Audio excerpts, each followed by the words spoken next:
이 시간에 요한승 기초로 부르심에 합당한 삶, 부르심에 합당한 삶이라는 제목으로 함께 말씀의 은혜 나누실 때 하나님의 은혜가 충만하시기를 바랍니다. 우리 말씀의 제목 한번 따라 보겠습니다. 부르심에 합당한 삶.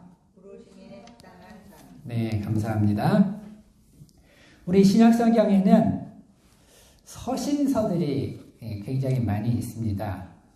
근데 이제 서신서라는 것이 무엇입니까? 서신이라고 하면 편지잖아요. 우리 편지라고 하면은 우리가 읽을 때 어때야 될 것 같습니까? 쉽게 읽혀져야 되는데 그냥 막상 우리가 서신서들 읽어보면 어떻습니까? 이제 물론 우리 선한목자교회 성도님들은 성경을 열심히 읽고 또 성경을 잘 알기 때문에 잘 이해가 가겠지만은 보통 사람들은 어떠냐면요, 서신서를 읽어보면 굉장히 어렵게 느껴지는 거예요. 편지처럼 술술 읽어지지 않는 거예요. 그래서 이게 정말 편지인가? 이런 생각이 들 때가 많이 있다는 것입니다. 그런데 우리가 이제 이런 서신서를 그나마 조금 쉽게 이해할 수 있는 방법이 있다 그랬죠. 그게 뭘까요? 큰 틀을 잡는 것입니다. 우리 서신서들은 크게 두 부분으로 나눠 있다 그랬죠. 전반부와 후반부 이렇게 두 부분으로 나눠있는데 전반부는 어떤 내용이냐면 전반부는 되게 교리나 또 하나님께서 우리에게 베푸신 은혜를 먼저 얘기하고 있어요. 그리고 이제 후반부 내용이 뭐냐? 우리가 이렇게 이런 교리가 이러니까 어떻게 살아라. 또 하나님께서 우리에게 이렇게 큰 은혜를 주셨으니까 이제 어떻게 살아라. 실천적인 내용을 다루고 있다는 것입니다. 자, 이제 지금까지 우리는 에베소서의 이 전반부, 이 에베소서는 교리 서신이 아니기 때문에 전반부에서 이제 하나님께서 우리에게 베푸신 은혜들에 대해서 이야기하고 있는데 이 은혜들을 먼저 살펴봤습니다. 우리 1장부터 시작해서 1장에 보면 신령한 복, 하나님께서 우리에게 신령한 복을 주셨다. 여기서부터 시작해가지고 하나님께서 우리 모든 신자들, 특별히 우리 이방인 출신의 우리 신자들에게 주신 하나님의 은혜, 우리가 자세하게 지금까지 살펴보았습니다. 우리는 어떤 인생을 살고 있었어요? 정말 죄와 허물로 죽어 있었다 그랬어요. 죽어가고 있었던 게 아니에요. 죽어 있었어요. 이미 죽었어요. 그랬던 우리를 살려주셨고 뿐만 아니라 하나님의 자녀로 삼아주셨고 우리 꿈에도 생각할 수 없었던 하나님의 교회의 일원이 되게 하셨다. 우리 교회의 일원이 됐다. 이거를 가볍게 생각하면 안 됩니다. 하나님의 모임이에요. 하나님의 그 공동체예요. 여기에 일원이 됐다. 그리고 이제 하나님의 거하실 만한 집으로 지어져가는 은혜까지 우리가 되었다는 것입니다. 그런 축복까지 받았다는 거예요. 자, 우리가 이렇게 큰 은혜를 받았는데, 엄청난 은혜를 받았는데, 그러면 이제 어떤 삶을 살아야 되는가? 이것이 바로 이제 오늘부터 이어지는 실천적인 부분 내용이 되겠습니다. 이제 1절을 다 같이 보시기 바랍니다. 1절입니다. 같이 읽어보겠습니다. 시작. 그러므로 주 안에서 갇힌 내가 너희를 권하노니 너희가 부르심을 받은 일에 합당하게 행하여. 자, 하나님께서 우리에게 베푸신 은혜가 이렇게 크고 놀랍기 때문에 자, 이 주님을 위해서 갇힌 사도는 성도들에게 권면하고 있습니다. 우리는 권한다 이렇게 했는데 사실은 아주 강하게 권면하는 거예요. 촉구한다. 촉구하는 거예요. 뭐라고 촉구합니까? 그러므로 이제는 너희는 부르심에 합당한 삶을 살아라. 부르심에 합당한 삶을 살아는 거예요. 그러니까 하나님의 가족으로 불렀죠, 우리를. 또 교회의 일원으로 불렀죠. 그러니까 그 하나님의 가족으로서 또 교회의 일원으로서 그 부르심에 합당한 삶을 살라는 것입니다. 자, 그러면은 이런 주님의 부르심에 합당한 삶은 어떤 삶일까요? 이것이 오늘 말씀의 주제고요. 오늘 말씀을 보면 여기 세 가지로 나타나 있습니다. 차례로 살펴보면서 은혜를 받고자 합니다. 우리 하나님의 부르심에 합당한 삶, 첫째는 뭐냐면은 하나됨을 지켜야 된다는 거예요. 우리 다 같이 따라해봅시다. 하나됨을 지키라. 하나됨을 지키라. 예, 우리가 부름받은 우리가 제일 먼저 힘쓸 일은 하나됨을 지키는 거예요. 3절을 보시기 바랍니다.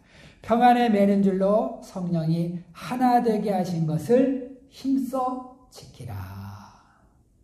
자, 우리가 부르심에 합당한 삶을 살려면 무엇보다도 성령의 하나 되게 하신 것을 지켜야 된다는 것입니다.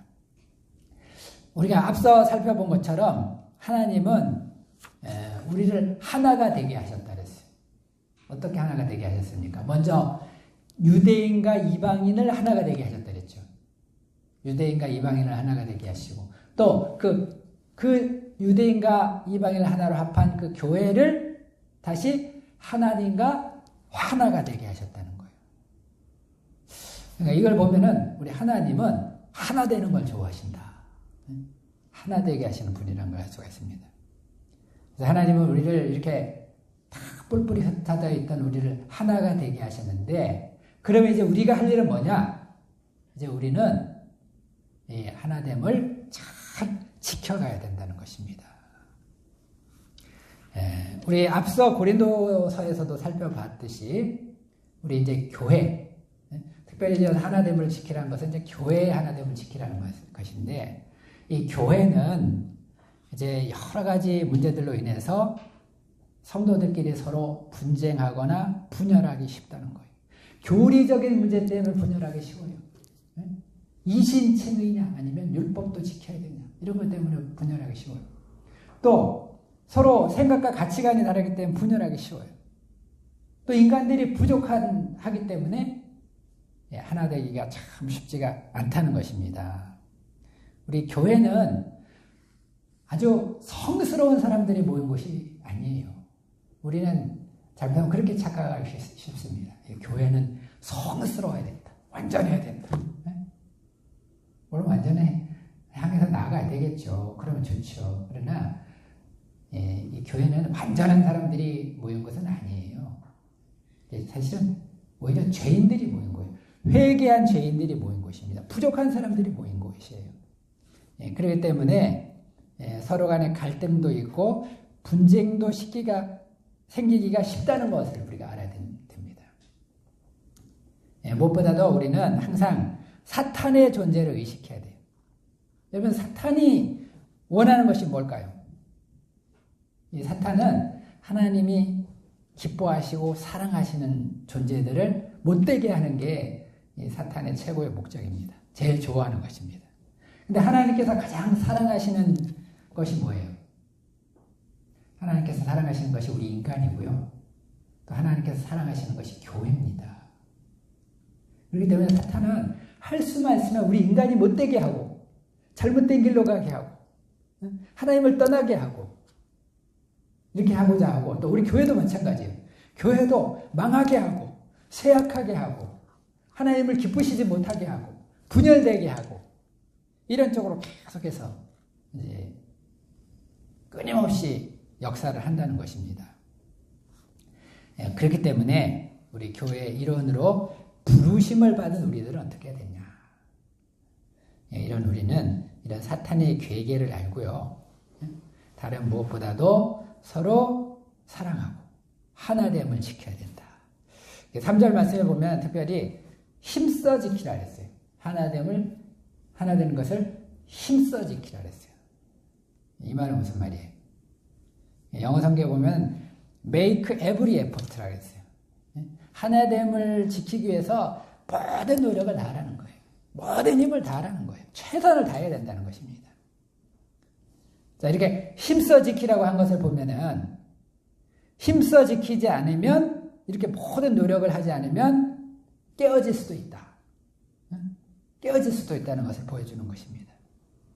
우리 성령께서 하나 되게 해주셨지만은 하나 되게 하는 것은 성령의 역사지만은 사탄의 역사는 깨트리는 거라 그랬어요.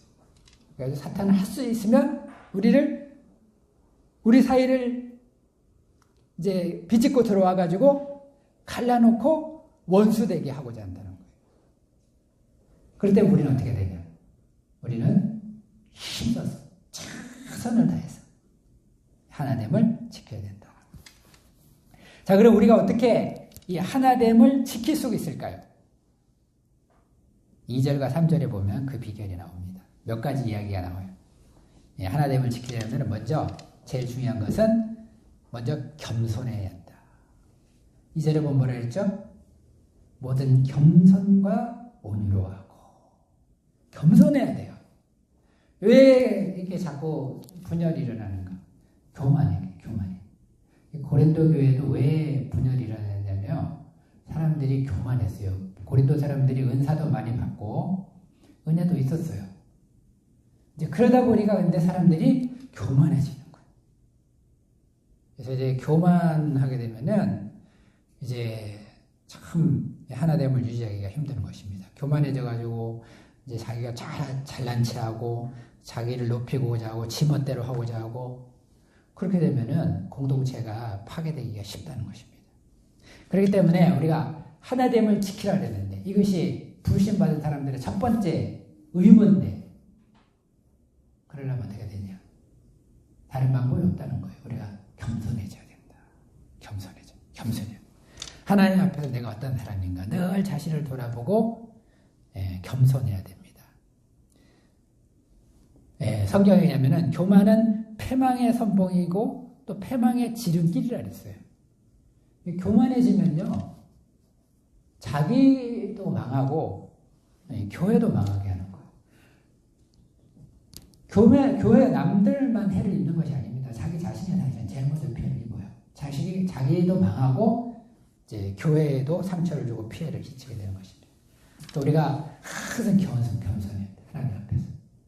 특히 신앙 연륜이 내가 조금씩 더해 갈수록 처음에 교회 왔을 때 처음부터 교만한 사람 별로 없어요. 근데 이제 우리 시간이 지나다 보면은 나도 모르게 이제 우리가 방심하기 쉬운 거예요. 교만해지기 쉬운 거예요. 겸손해. 날이 갈수록 겸손해. 정말 믿음이 훌륭한 분들은요, 정말 신앙이 오래될수록 겸손한 거예요. 그 사람은 너무 은혜가 넓잖아요.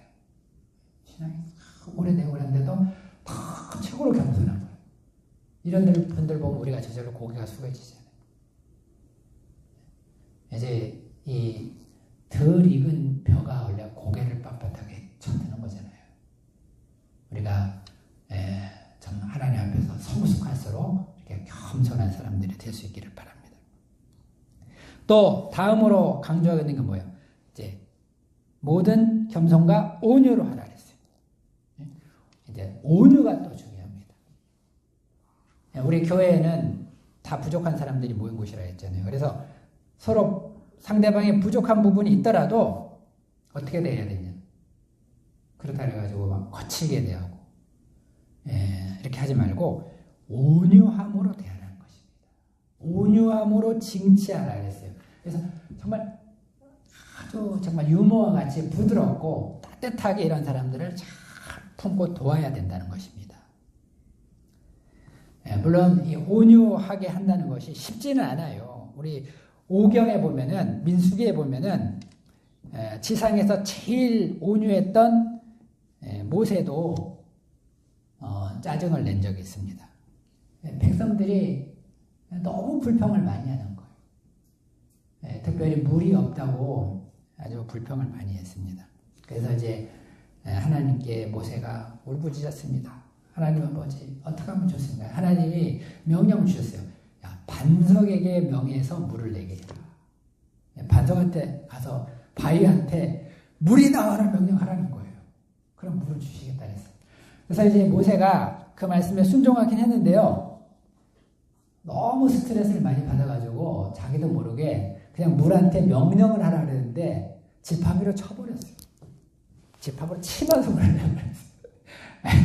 물 나와라 그러면서 2번을 쳤어요. 그런 바람에 모세가 하나님께 징계를 받았습니다. 그 때문에 모세가 가나안 땅에 못 들어간 거예요. 아니 세상에 출애굽을 시켜놓고 자기는 가나안 땅에 못 들어가다. 이게 얼마나 충격입니까? 근데 이제 모세가 이것 때문에 가나안 땅 들어가는 것은 누구한테? 여호수아한테 양보한 것입니다. 자, 우리가 참 온유한다는 것이 정말 쉽지 않습니다. 또 끝까지 온유한다는 게 쉽지가 않아요. 그러나 성경에서는 온유해야 된다. 온유함으로 하나됨을 지켜야 된다. 이렇게 얘기하고 있는 것입니다. 우리 성경에 보면은 특별히 이 모든이란 말이죠. 우리말에는 모든 겸손과 온유함을 하나 그랬잖아요. 이 모든이란 말이 잘 표현이 이제 잘 안 느껴지는데 영어 성경에 보면 이 모든이란 말을 그 completely라 그래서 completely. 그래서 뭐라고 했냐면 be completely humble and gentle. 그러니까 완전하게 겸손하고 온유하게 되라. 이렇게 얘기하고 있는 거예요. 그러니까 우리가 정말 그 하나됨을 지키려면 이렇게 해야 된다는 거예요. 완전하게 겸손해지고 be completely humble and gentle. 영어 성경이 아주 잘 표현했어요. 근데 그걸 우리말은 그냥 모든 겸손과 온유에 잘 뉘앙스가 안 살았죠. 그 말입니다. 완전히 겸손해지고 온유해져야 된다는 거예요. 자, 우리가 그러지 못해서 이제 이 하나님의 말씀에 순종하지 못할 때가 참 많습니다. 회개를 많이 하고 정말 우리가 온전히 겸손해지고 또 온전히 온유해질 수 있기를 바랍니다. 제일 많이 회개할 사람이 접니다. 제가 온전히 온유해야 되는데 참 계속 온유하다가 정말 잘 견디지 못할 때가 있어요. 회개를 많이 하고 완전히 completely gentle 그렇게 하라 했습니다. 온전히 겸손함으로 온유하게 잘 지도를 하라는 것입니다. 다음으로 나오는 말이 뭐죠? 이제 완전히 험불하고 또 젠틀해 이제 온유해질 뿐만 아니라 또 마지막으로 또 뭐가 필요하냐면은 오래 참으라 그랬습니다. Be patient. 인내해야 된다. 그건 가지고도 부족해요. 이제는 또 인내해야 될 말이에요. 이 말은 무슨 말이에요? 서로 간의 허물에 대해서 오래 참고 인내해 주라는 것입니다. 우리가 하나됨을 위해서 반드시 필요한 것이 인내라는 거예요. 또 우리는 서로 다른 인격, 서로 다른 생각을 가진 사람들끼리 이제 모여있기 때문에 하나됨을 유지한다는 것이 쉽지 않은 거예요. 다 자기 생각이 있어요. 어린애들은 그냥 뭐 위에서 권위를 가진 사람이 이렇게 하면은 순종하지만 어른들은 자기 생각 강하잖아요. 그렇기 때문에 정말 더 쉽지 않은 거예요. 그렇기 때문에 필요한 것이 인내심이다. 궁극적으로 인내해야 된다는. 인내란 건 뭐예요? 논리가 뭐 필요 없는 거예요. 그냥 참는 거예요. 참는 거. 오래 참는 거. 언제까지 참아야 될까요? 3-4번만 참아야 될까요? 그럼 10번까지 참아야 될까요? 주님 오실 때까지 참아야 된다는 거죠. 자, 그리고 이렇게 인내하려면 또 필요한 것이 뭐냐? 사랑이라는 것입니다. 그래서 이어지는 말씀을 보면 사랑 가운데서 서로 용납해라. 결국에 해답은 이제 사랑이죠. 우리가 참 다른 사람들 서로 이렇게 잘 화합하고 또 하나 돼야 된다는 걸 알지만 이게 못하는 참 하기 힘든데 이걸 가능하게 해주는 열쇠 결국은 하나 예수님의 사랑이에요. 예수님의 사랑을 생각하면 사실은 참지 못할 사람이 없다는 것입니다. 예수님은 정말 나 같은 죄인을 위해서도 자기 목숨까지 내어주셨잖아요. 1만 달란트 우리는 빚진 자라는 거. 근데 이제 100데나리온 빚진 사람을 용서하지 못하면 어떻게 되냐. 그럴 수 없다는 것입니다. 누구든지 용납할 수 있다는 거예요. 자, 4절에서 6절에 보면 이제 바울은 우리가 왜 하나가 돼야 되는가, 그럼 왜 또 하나가 돼야 되는가, 그 근거를 다시 한번 말해주고 있습니다. 4절과 5절을 보십시오. 몸이 하나요, 성령이 하나이니. 이와 같이 너희가 부르심의 한 소망 안에서 부르심을 얻어 입었느니라. 주도 한 분이시요, 믿음도 하나요, 세례도 하나요, 하나님도 한 분이시니 곧 만유의 아버지라. 만유 위에 계시고 만유를 통일하시고 만유 가운데 계시도다. 우리는 왜 하나 되는지. 첫째, 몸이 하나다. 우리는 한 몸이라는 거예요, 사실. 이거 이제 굉장히 이거 이해하는 게 중요한데요. 우리 성경에 보면은 결혼하면, 우리 결혼 진리 얘기할 때 결혼하면 이제 둘이 한 몸을 이룰지라 그랬잖아요. 결혼은 뭐냐면 결혼하게 되면 이제 둘이 아니에요. 이제 둘은 하나가 된 거야. 한 몸.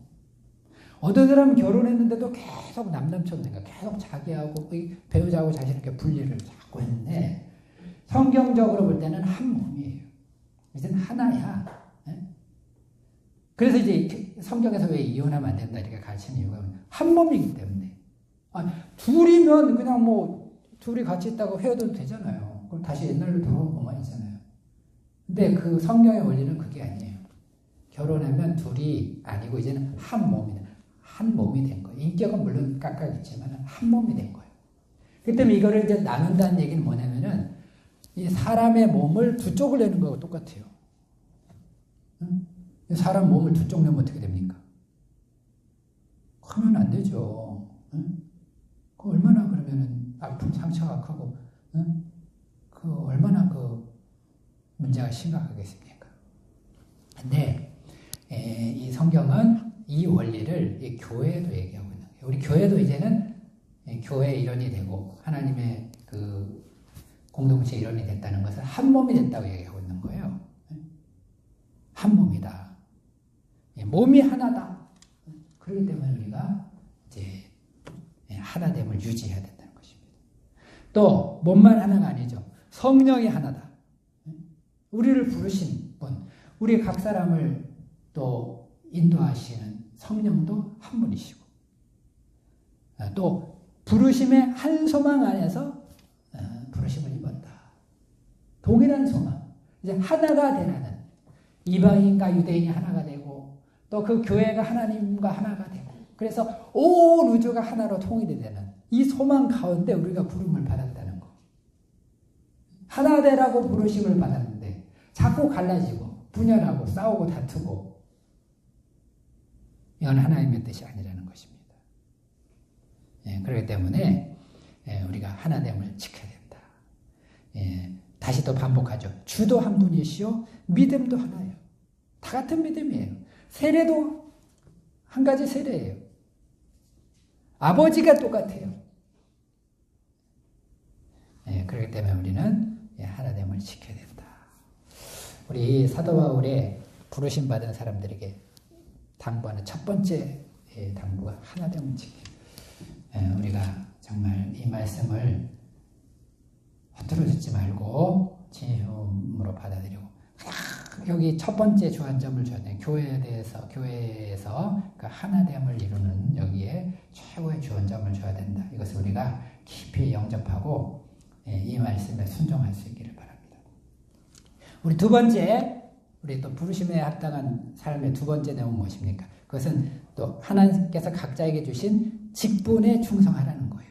7절에서 12절 내용이죠. 11절과 4장 7절에서 12절까지 내용입니다. 앞서 1절에서 6절 사이에서는 하나됨을 강조했다면 이제 7절부터는 다소 대조적으로 각자 성도들에게 주신 은사의 다양성에 대해서 얘기하고 있습니다. 우리는 한 몸으로 부름을 받았지만 그러나 또 그 속에서 다양한 자신의 은사에 따라서 다양한 직분을 받았다는 거예요. 11절과 12절을 보십시오. 바울은 이제 그리스도께서 성도들에게 나눠주신 직분과 선문들을 언급하면서 그 목적을 밝히고 있습니다.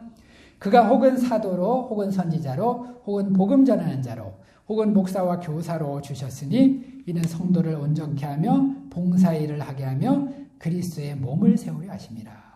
자, 이 말씀에서 볼 때 하나님 안에는 다양한 직분이 있다는 것을 알게 됩니다. 제일 먼저 나오는 게 이제 사도죠. 우리 이 사도라는 직분은 이제 정말 그 가장 당시에는 그 협의의 의미로 해석을 했습니다.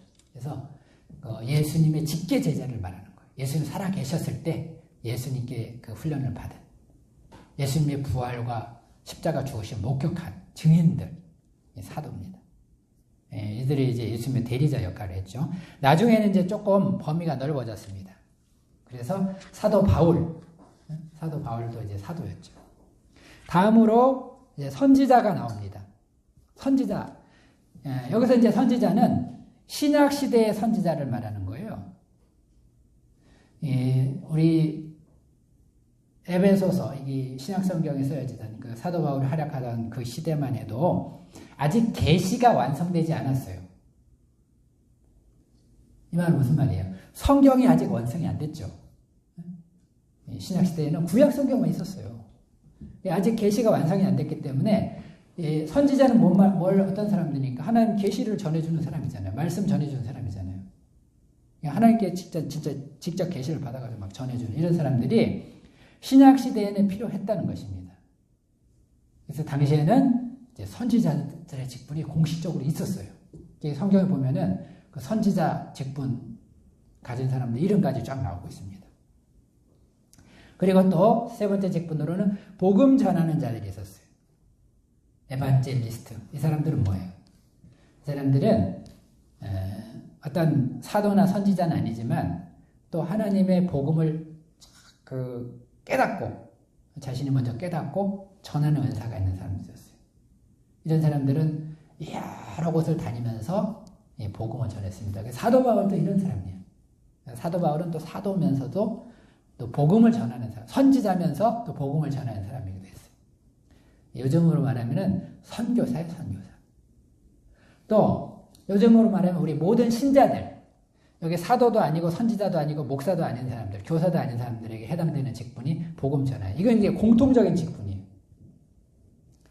그래서 우리는 누구나 예수님의 복음을 받고 전하는 이런 사명을 받았다는 것입니다. 네 번째 직분이 목사예요. 목사는 이제 한 교회의 책임자를 말하는 것입니다. 이제 복음 전하는 사람이 사도 바울 같은 사람이 여러 군데 막 다니면서 교회를 세웠잖아요. 복음을 전해가지고 교회를 세우면 이제 사도 바울이 거기 계속 머물러 있을 수 없잖아요. 그래서 바울도 곳곳마다 책임자들을 세웠습니다. 그 교회 책임자. 그 사람들이 이제 목사가 된 거죠, 나중에. 그래서 이 목사는 맡기신 교회를 잘 책임을 지고 양육을 해가지고 이제 하나님의 사람들을 이끄는 이런 책임을 가진 사람들입니다. 마지막으로 교사가 있어요. 교사는 말 그대로 교회에서 가르치는 직분이에요. 그래서 오늘날에도 보면은 교사들 있잖아요. 주일학교 교사. 이 주일학교 교사를 우리가 가볍게 생각하면 안 됩니다. 성경에서도 나오는 직분이에요. 우리가 다른 사람들에게 성경을 알기 쉽게 가르치고 하나님의 말씀으로 인도한다는, 양육한다는 것이 굉장히 중요한 직분인 것입니다. 그래서 우리가 이런 다양한 직분들 속에서 내가 받은 직분은 무엇인가? 그 직분을 알고요. 그 직분에 충성을 다하라는 거예요. 두 번째, 그 합당한 삶. 그럼 나는 하나님 앞에 우리 돌아봅시다. 나는 어떤 직분을 맡았는가? 우리 해당되는 거 있어요? 저는 당연히 목사죠. 우리 성도님들 대부분 복음 전하는. 그러면은 이 직분에 충성을 다하고 있는가? 참 말씀에 거울을 했는데 회개할 게 많습니다. 저도 목사로서의 직분 너무나 부족하다. 정말 이 말씀 보면서 회개를 많이 했습니다. 충성을 내야 돼. 우리 또 성도님들은 복음을 내가 전하는 자인데 내가 복음 얼마나 전했는가? 충성을 다해야 돼요. 죽도록 충성을 하라 했잖아요. 충성을 다해야 됩니다. 자, 그러면 또 우리가 이런 직분들을 통해서 어떤 직분을 주신 목적이 뭐냐? 직분을 주신 목적. 12절에 나옵니다. 12절 말씀 같이 한번 읽어보겠습니다. 12절이면 시작. 이는 성도를 온전케 하며 봉사의 일을 하게 하며 그리스도의 몸을 세우려 하심이라 그랬습니다. 이제 하나님께서 이런 직분들을 주셨는데 이 직분들은 공통적인 사명을 가지고 있어요. 목적을 가지고 있어요. 어떤 목적이냐? 성도를 온전하게 해야 됩니다. 아까 얘기했지만 우리 교인들은 완전하다 그랬어요? 불완전하다 그랬어요? 다 부족해요. 불완전해요. 불완전한데 그러면은 우리는 원래 부족하다 그래서 그냥 머물러 있으면 되는가? 그건 아니라는 거죠. 우리는 온전해져야 돼요. 온전해져야 돼요. 근데 이 직분자들의 역할이 뭐냐면 이 사람들을 온전하게 하도록 돕는 사람을 해야 된다는 것입니다. 근데 이제 어디까지 도와야 돼요? 온전하게 하여 봉사의 일을 하게 하도록 하라 했어요. 온전해져가지고 하나님을 잘 섬기는 사람이 되도록까지 도와라. 오케이? 그러니까 우리가 사람을 또 어디까지 도와야 되는가? 그냥 간신히 믿음의 중심 지키는 사람으로 이제까지 삼았으면 다가 아니라는 거예요. 그 사람이 하나님께 열심히 봉사, 충성을 다하는 사람이 되기까지 우리가 그 사람을 도와야 된다는 것입니다. 결국에 그래서 최종적인 목적은 뭐예요? 그래서 뭐라고요? 그리스도의 몸을 세워라. 그래서 이제 교회를 올바로 세우는 거, 교회를 올바로 세우는 것이 이 5가지 직분의 공통적인 목적이라는 거. 자기를 세우고자 하면 안 돼요. 자기를 높이는 걸 목표로 삼으면 안 돼요. 자기 광내기 위해서 이런 일을 하면 안 된다는 것입니다. 그리스도의 몸을 세우기 위해서. 그렇게 해야 된다는 것입니다. 13절에 보면은 그러면 또 온전하게 되는 길이 뭐냐 얘기하고 있어요. 13절에 보면은 그럼 온전하게 되는 길은 무엇입니까? 우리가 다 하나님의 아들을 믿는 것과 아는 일이 하나가 되어 온전한 사람을 이루자 그랬어요. 그러니까 우리가 온전하게 되는 길은요, 하나님의 아들을 믿는 것과 아는 일에 총력을 다해야 돼요. 순서가 중요하죠. 먼저 믿고 하나님을 믿는 아들을, 예수님을 믿는 것과 아는 일에 총력을 다해요. 그래서 온전한 사람이 돼야 돼요. 그래가지고 그리스도의 장성한 분량이 충만한 데까지 이뤄야 된다는데 우리가 어디까지 그럼 자라야 되냐? 그리스도 수준까지. 그리스도의 수준까지. 그리스도의 장성한 분량까지 우리가 성장을 해야 된다는 것이죠. 내가 조금 이제 성장했다 이제 또 자족하면 안 된다는 거예요.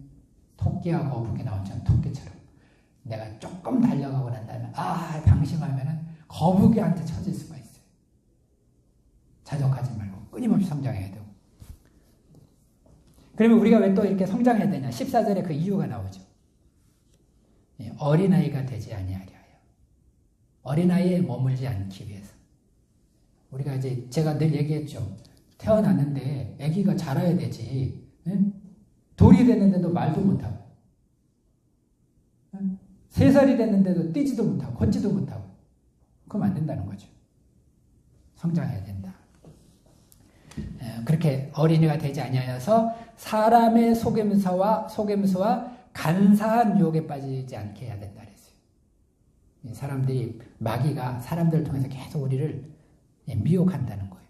그래서 이것을 분별할 수 있는 분별력을 가지도록 하기 위해서 그래야 되고, 그러니까 이런 유혹에 빠지지 않도록 그렇게 해야 되고, 또 온갖 교훈의 풍조에 밀려 요동하지 않기 위해서 세상 풍조, 또 거짓된 교훈, 가르침 이런 데에 휩쓸려 가지 않도록 하기 위해서 우리가 성장을 해야 된다.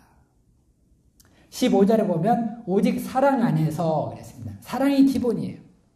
그리스도의 사랑을 추구하는 가운데서 참된 것을 하여 참 바른 생활을 해서 범사에 그에까지 자랄지라. 그는 머리니 그리스도라 그랬어요. 우리가 정말 하나님을 사랑하는 그 사랑 가운데서 참된 일을 행하는 가운데 범사에 모든 면에서 믿음이면 믿음, 소망이면 소망, 사랑이면 사랑, 섬김이면 섬김, 인내면 인내, 겸손이면 겸손, 온이면 온유, 모든 면에서 예수님의 수준까지 범사에 그에까지 자라야 돼. 거기까지 우리가 자라는 것을 목표로 우리가 자라내야 된다. 이게 이제 자라야 된다는 게 3번째 우리의 본분이에요. 우리가 예수님 부름 받았으면 반드시 자라야 됩니다. 그 자리에 있으면 안 돼요. 자라나야 된다는 것입니다. 계속 작년의 모습이나 올해 모습이나 3년 전 모습이나 5년 전 모습 똑같다. 아예 오히려 퇴보하고 있다. 퇴행 현상도 있죠. 우리 어린이 보면은 퇴행에까지 하면 안 된다는 것입니다. 성장을 해라. 자, 16절은 이때 예수님의 역할입니다. 그에게서 온몸이 마디를 통하여 도움을 받음으로 연결되고 결합되어 가지고 각 지체에 분량된 역사에 그 몸을 자라게 한다. 그래서 사랑 안에서 스스로 세우게 한다. 결국 이제 그리스도께서 이렇게 교회가 자라나게 될 때 그리스도께서 그 속에서 다 사실은 내부적으로는 그리스도께서 예수님께서 다 역사하셔서 이런 일들이 이루어지게 한다는 것입니다. 네, 결론적으로 오늘 말씀 통해서 우리가 하나님의 큰 은혜를 받고 부르심을 받았는데요. 이 부르심에 합당한 삶이 어떤 삶인가? 세 가지 배웠습니다. 첫 번째, 하나됨을 우리가 지키자. 우리 하나됨을 지킵시다. 두 번째, 직분에 충성을 다하자. 세 번째, 자라나자. 세 가지인데 참 말씀에 비춰 생각해 보니까 세 가지 다 잘 못하고 있네. 회개를 많이 해야 되겠습니다. 회개를 많이 하고 하나됨도 못 지키고 직분에 충성도 못하고 자라나지도 못하고 주여! 정말 우리는 죄인들입니다. 회개를 많이 해야 돼요. 정신을 차려야 돼요. 이거 못하면은 만만치 않습니다. 말씀에 우리가 정말 앞에서 우리 자신을 돌아보고 그냥 듣고 끝나면 안 됩니다. 회개 많이 하고 정말 방향전환하고 이제는